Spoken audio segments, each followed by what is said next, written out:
two circuits for leg day today.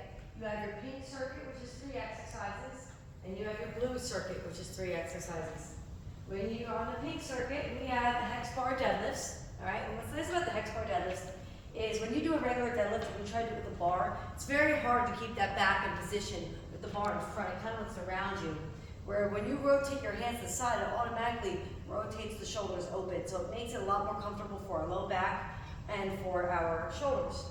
When I'm in here, you want to make sure that your feet aren't like just like, you want to go pretty wide here. Before I start, I like to roll the hex bar where I feel the back angled part touching my calves. Okay, so you think you want to be dead center, but you actually want to start at the back of the hex bar. From here, I'm going to think about lifting with all my glutes and my legs, not pulling up with my back. Okay, so from here, I'm going to lift, just shy of sinking in and sitting on the hips, and then back down, rest, lift, and all through there, I'm acting like I'm trying to push my feet through the floor. That's where your attention is going, and also as if I'm trying to break my knees out wide. And when you plant your feet and you put all your pressure focused into that, you're going to feel all in the lower body, very subtly in the back. If you start feeling low back, it's either too heavy or you're going too low. I have built this up, so if you can't do the weight or if you can't get away to the floor, let's bring the floor to you. So same thing applies from here. Stand up like this, and then reach back, right? And you can adjust accordingly. Like if you need to go one more, just to get that little extra pull back in the hams, perfect. So this is 2 sets of 12. You're going to stay here for 2 sets of 12. The next one is plate elevated curtsy lunge. So your elevation is small.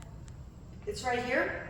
I like to put one dumbbell on the same leg that I'm turning into, but it doesn't matter.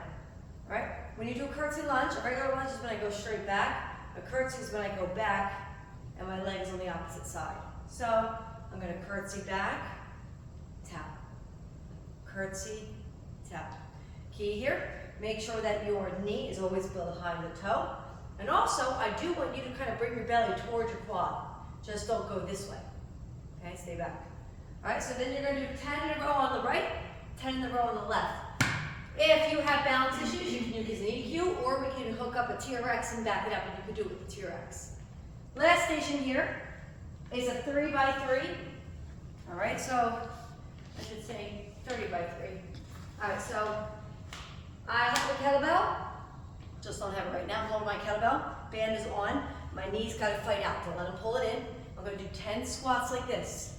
After I do 10 squats, 30 pulse outs, drop your kettlebell. Then I'm going to pick up my kettlebell right away. 10, then 30, and then one more time, 10 and 30. So it's 3 times. You go 10, 30 up, pulse out, 10 up, 30 pulse out, 10 up, 30 pulse out, back to hex bar. And we stay here for the first 25 minutes of class. All right? Next side, blue side. Dumbbell side lunge drop and pick up weight. All right, so I have 8 by 8 here, all right? And it depends on how good and how low you can go. You can also bring out platforms, just like we did over there. You can bring the floor up if we need to. When I do these, it is basically, all right, so if I have my 2 feet facing the same direction, I'm going to angle the leg I'm going to squat into slightly out. Okay, so if I'm here, I'm going to angle this toe slightly out, and then I'm going to move out a little bit more. You're doing this range of motion, all right? But you're doing it to where I can get low enough to pick up my dumbbells. If you can't get to the dumbbells, get the kettlebells because the handles are a little higher. Or if you can't get to them, say you can only go here, build up your platforms until you can get there without rounding your back. So, if I'm here with my dumbbells, here I'm going to pick them up. 1, drop them. This is 2, drop them. All right? So drop side lunges. You're going to feel this all in those inner thighs and in the back glute. They can get your low back if you're just going like this. If you stay hunched over like this, you're going to start feeling your low back when you're done. So it's important to keep that chest up, or you bring it higher, or worst case scenario, if you can't get anything high enough, you have to just not drop it, and you'll have to double your reps and go like this. Or even you can put it behind you to make sure your back stays upright. All right, so that's 8 by 8. Next, you can do one of 2 options. Down and back 2 times, that's where we sit here. This one's way too light. I'd like you to see the red or that one. This is the light one, foot over foot. Down and back is 1, down and back is 2. Or our wall sit for 60 to 90 seconds right here, working those quads, okay? Our last station is elevated deadlifts. So it goes right, left, both. Let me get my handle down. All right? You can kind of keep this level if you want. EQ's coming back here.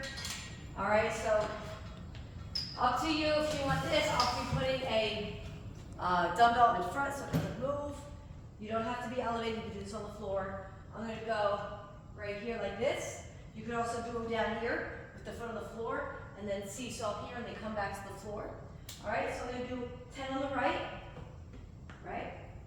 10 on the left, or up here, right, 10 on the left, and then 10 both. The 10 both, you probably want to bump up that way.